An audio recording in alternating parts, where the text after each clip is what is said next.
मिलती है, मगर इसमें हमारा अमल नहीं है। आज घर का छोटा भाई बड़े भाई के सामने बेअदब नजर आता है, मगर कुर्बान जाओ हजरत अब्बास अलमबरदार पर जब आंखें खोली अपनी माँ की आगोश में, अल्लाह तबारक व तआला के प्यारे रसूल के ये नवासे भाईचारगी का दर्स हमें और आपको किस ढंग से दिया है, मगर इस पे हमारा अमल नहीं है। इसीलिए हमने कुरान की जो आयत पढ़ी है, दुनिया रहने वाली नहीं है, सारी चीजें फना हो जाएंगी, बाकी रहने वाली खुदा की जात है, और कब फना होगी ये किसी को नहीं मालूम है। हम और आप कब चले जाएंगे हमें इसका इल्म नहीं है। हमें इसका मौत के आने का हमें इंतजार करना होता है। हम इंतजार ना करें, मौत लम्हे में भी आ सकती है, घंटों में भी आ सकती है। आज किसी का 40 है तो कल दूसरे का 40 है। आज अगर किसी का तीजा हो रहा है तो कल दूसरे का तीजा होने वाला है। आज एक अयूब साहब गए हैं, कल न जाने कितने अयूब चले जाएंगे। दुनिया में रहने कोई नहीं आया है, मौत की कोई जमानत नहीं है। हजरात, थोड़ी देर के लिए 5 मिनट के लिए मैं अपनी दीनी मालूमात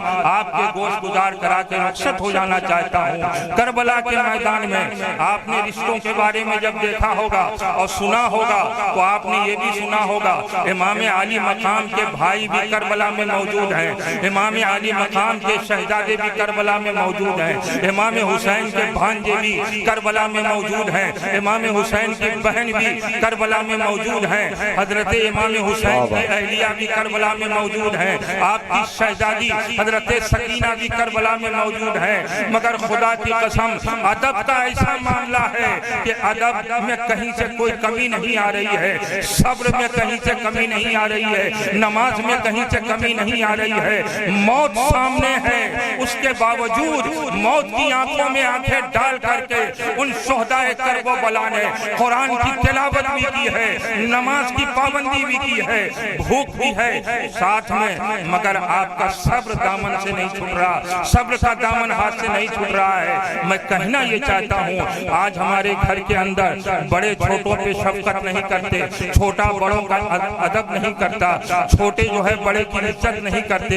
एक बेटी माँ की इज्जत कमा को ही नहीं कर पाती है, मगर माँ भी है अपनी बेटी की वो शफकत नवाजी कायदे से नहीं कर पा रही है। ये सारी चीजें अगर देखना है तो चलिए करबला के मैदान में हजरत अब्बास अलमबरदार हैं, हजरत फातिमा ज़हरा खातून जन्नत फातिमा रज़ी अल्लाह ताला अन्हा का इंतकाल होने वाला है। आपने अपने सरताज से कहा कि मेरे शौहरे नामदार, मेरे इंतकाल के बाद आप शादी कर लेना। जब हजरत फातिमा का इंतकाल हुआ, फिर हजरत मौला अली ने शादी की, तो उस बीवी से हजरत अब्बास अलमबरदार हैं, बहुत ही बहादुर हैं, लंबे कामत वाले हैं, 9-10 फीट की लंबाई, इससे भी ज्यादा लंबाई है। जब आप किसी ऊंट के पास खड़े होते थे तो आपकी कमर को ऊंट जो है छूता था। इतने बहादुर हजरत इमाम अली मकाम को कभी भाई कह के नहीं पुकारा, आपने हमेशा मौला कह के पुकारा। मगर एक घड़ी जब करबला में आती है और उस घड़ी पे जब सकीना बेचैन करती है, चचा जान जाओ पानी नहरे फुरात से लेकर आओ, मैं बहुत प्यासी हूँ। भाई जो है एड़ी रगड़ रहा है। हजरत अब्बास अलमबरदार जब पानी के लिए पहुँचे थे, तारीख बताती है नहरे फुरात के साहिल पर पहुंचकर नहरे फुरात में मशकिजा डाला, पानी भर लिया। तबीयत ने आगे बढ़ के कहा पानी पी लो अब्बास, मगर हजरत अब्बास ने कहा मेरे घर की ये रीत है, अगर छोटा प्यासा है तो पहले छोटा पानी पिएगा, उसके बाद बड़ा पानी पिएगा। पानी नहीं पिया आपने, मशकीजे में पानी भर लिया। उसके बाद जब तलवारें चलने लगी, तीरों की बौछार, नेज़े और बरछी भाले बरसने लगे, हजरत अब्बास रोकते रहे। हजरत इमाम हुसैन ने कहा था भाई अब्बास तुम हमला मत करना, मगर जब रोकने की बारी आई तो अपने ढाल को जरूर लगाना। जब ढाल का इस्तेमाल किया था तारीख बताती है कि आपके रोकने में हजारों लोग जो है मारे गए, हजारों यजीदी कट गए। और किसी तारीख में है कि 400 यजीदी जो है सिर्फ हजरत अब्बास के रोकने पर मारे गए। हजरत अब्बास पानी लेकर जाना चाह रहे थे, दायां बाजू कटा। आपने नौहा के जरिए, मरसिया के जरिए, आपने मनकबत के जरिए बहुत से अशार सुने होंगे। इसमें ये सारे वाक़ियात हैं। उन वाक़ियात की तरफ मैं जाना नहीं चाहता हूँ, मगर देखिए जब हजरत अब्बास की आखिरी घड़ी है उस वक्त आपने कहा था या मौला अदरिकनी, यानी मेरी मदद कीजिए। अल अतश या हुसैन, मौला मेरी मदद कीजिए। इमाम हुसैन जब पहुंचे तो हजरत अब्बास अलमबरदार से कहा, भाई कभी आपने मुझको भाई नहीं कहा, हमेशा मौला कह के पुकारा। आज आखिरी घड़ी है, क्या कहने, सर मेरी गोद में है, एक मर्तबा मुझे भाई कह दो। हजरत अब्बास ने कहा था अपने इमाम हुसैन से कहा था, भाई मेरी मदद करो, मुझे पानी पिला दो ताकि ये पानी का मस्जिदा सकीना तक पहुंच जाए। हजरत अब्बास की रूह कब से उनसूरी से परवाज कर जाती है। हजरत अब्बास अलमबरदार ने पानी का एक कतरा भी नहीं पिया। क्यों? इसलिए कि मेरे घर की रीत है, पहले दूसरों को खिलाओ पिलाओ, उसके बाद खुद खाओ। उस नबी पाक सल्लल्लाहु अलैहि वसल्लम की दी हुई तालीम है। हजरत अब्बास का ये मामला था। अब्बास रज़ियल्लाहु ताला अन्हु ने शहादत पाई नहर फुरात के साहिल पर, और वहाँ ये बता दिया। मुझसे किसी ने पूछा वफा की मिसाल दो, मैंने कलम उठाया और अब्बास लिख दिया। मैंने कलम उठाया और अब्बास लिख दिया। हजरात वहाँ देखिए भाईचारे, एक भाई चाहता है कि पहले मैं शहीद हो जाऊं। यहाँ तो नमाज की बारी आती है, छोटा भाई अगर बड़े भाई से कह दे चलो नमाज पढ़ने के लिए तो बड़ा भाई डांटता हुआ नजर आता है। और जब हम प्रोग्राम करते हैं तो लगता है कि हमसे बड़ा गुलाम हुसैन कोई नहीं है। काश के दुनिया गुलाम हुसैन बन जाए तो हर घर में इनकलाब आएगा। जब घर में इनकलाब आएगा तो माशरे में इनकलाब आएगा, माशरे में इनकलाब आएगा, समाज में इनकलाब आएगा। करबला ने हमें ये दर्श दिया है कि हर छोटा अपने बड़ों की इज्जत करे और हर बड़ा अपने छोटों पे शफकत करे। क्या वो मैदान करबला है जहाँ पर भाईचारगी भी बहाल है। 3 दिन के भूखे प्यासे हैं। आज तो एक दिन का रोजा रखने के बाद नौजवान इतना निढाल होता है, 2 किस्म 3 किस्म की शरबत चाहिए दस्तरखान पे, तरह तरह के पकौड़ा पकौड़ी चाहिए, चना में नमक कम है, उसके लिए जो है अपनी बीवी को, अपनी माँ को डांटना शुरू कर दिया। यानी सुबह सादिक से लेकर गुरूब आफ्ताब तक भूखा था, क्या अफ्तारी का इंतजाम किया है। मगर कुर्बान जाओ 72 घंटे गुजर गए। 3 दिन के भूखे प्यासे हैं, न नमाज छूटी है, न सब्र छूटा है, न तिलावत कुरान छूटी है। और जब लड़ने की बारी आई है तो एक वफादार भूखा है, प्यासा है, मगर हजारों पर भारी है। अल्लाह अकबर। हमें और आपको चाहिए कि हम करबला से ये दर्स लें और ये दर्स हम खुद भी लें, अपने से छोटों को भी दें। मरने वाला जब मरता है उसका कोई साथी नहीं, मगर 3 दोस्त होते हैं। मरने का वक्त करीब आता है, दोस्त पहुंच जाते हैं। अब मरने वाला कहता है तुम लोग कैसे हाजिर हो? तारे दोस्त तो वही है जो मुसीबत के वक्त में काम आए। मेरे पास बहुत मुसीबत है।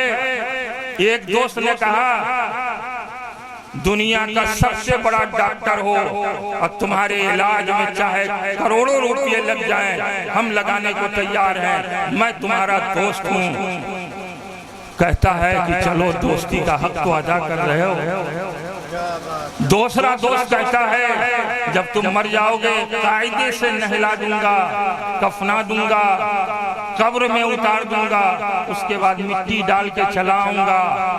मगर एक वफादार दोस्त कहता है कि इन लोगों की तरह डॉक्टरों से इलाज नहीं कराना हमें, मिट्टी देकर के वापस नहीं आना है मुझे, मैं तुम्हारे साथ कब्र में भी रहूंगा, मैं तुम्हारे साथ हश्र में भी रहूंगा, मैं तुम्हारे साथ कयामत के मैदान में और हश्र के मैदान में भी रहूंगा, जहां आलम यह होगा कि हर नजर कांप उठेगी। महशर के दिन खौफ से हर कलेजा दहल जाएगा।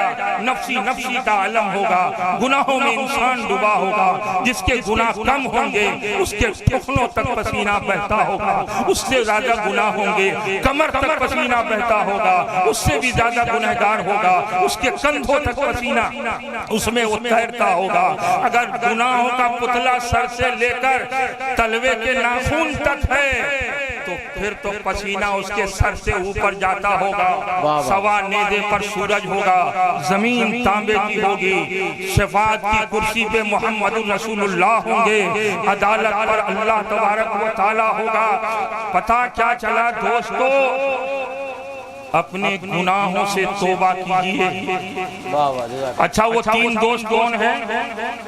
एक दोस्त तो वो है जो भाई है, बाप है, चचा है, पैसे वाले हैं, वो ये काम कर सकते हैं, डॉक्टरों को दिखा सकते हैं। दूसरे लोग कौन हैं? वो हजी के लोग हैं जो जनाजा लेकर के दफना सकते हैं। तीसरा दोस्त वो है हजरात जो आमाल है। क्या है? आमाल है।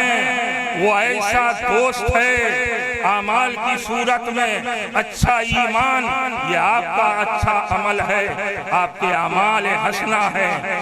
अच्छा अमाल नमाज की सौगात है, रोजे का तोहफा है, आपकी जिंदगी में तस्बीह व तहलील है, आपकी जिंदगी में इबादत व रियादत है, आपकी जिंदगी में सदक़ात व खैरात व हसनात है, आपकी जिंदगी में अच्छे काम हैं, ये अच्छे अमाल हैं। ये दोस्त ऐसा है जो कब्र की तारीकी को भी दूर कर देता है।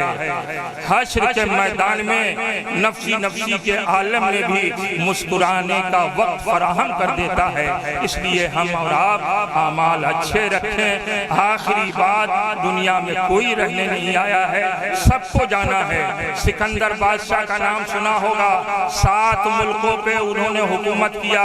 हिंदुस्तान पर भी हुकूमत थी, बंगाल में भी बांग्लादेश में भी उनकी हुकूमत थी, पाकिस्तान पर भी उनकी हुकूमत थी, तुर्किस्तान पर भी उनकी हुकूमत थी, लेबनान पर भी उनकी हुकूमत थी, कजाकिस्तान पर भी उनकी हुकूमत थी। 7 मुल्कों के बादशाह एक वक्त में जब मरने के करीब पहुंचता है तो एक वसीयत करता है, ऐ लोगों मैं मरने वाला हूँ, जब मैं मर जाऊं तो पूरे बदन पे मुझे कफन मत पहनाना, पूरे जिस्म में कफन डाल देना, मगर दोनों हाथों को तुम जो है बाहर निकाल देना।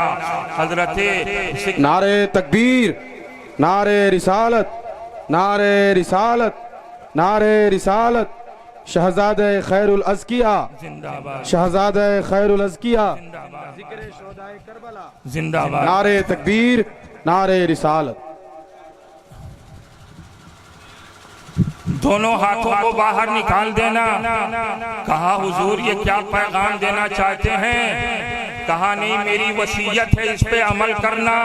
लोगों ने जब आपको गुस्ल दिया, उसके बाद जब कफनाया तो आपके दोनों हाथ बाहर कर दिए गए। ताबूत पे जनाजा पड़ा हुआ है, दोनों हाथ बाहर है, पीछे चलने वाले चल रहे हैं। कोई सूरह यासीन की तिलावत कर रहा है, कोई सूरह रहमान की तिलावत कर रहा है, कोई अल्लाह से मग़फ़िरत की दुआ कर रहा है। आपस में चीनी गोइयां भी हो रही हैं। आखिर क्या मामला है, क्या माजरा है?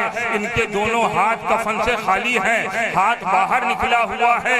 तो उस वक्त लोगों ने ये बताया कि सिकंदर ये कहना चाहता है 7 मुल्कों की हुकूमत मेरे साथ एक बार की थी, उसके बावजूद जब मैं दुनिया से जा रहा हूँ तो मैं खाली हाथ जा रहा हूँ। कोई गुल बाकी रहेगा न चमन रह जाएगा, पर रसूलुल्लाह का दीने सन रह जाएगा। बेशक बेशक बेशक नाजा न हो, इस तने बेजान पर खाली कफन रह जाएगा। माशाअल्लाह, अल्लाह की बारगाह में दुआ है, परवरदिगार आलम हम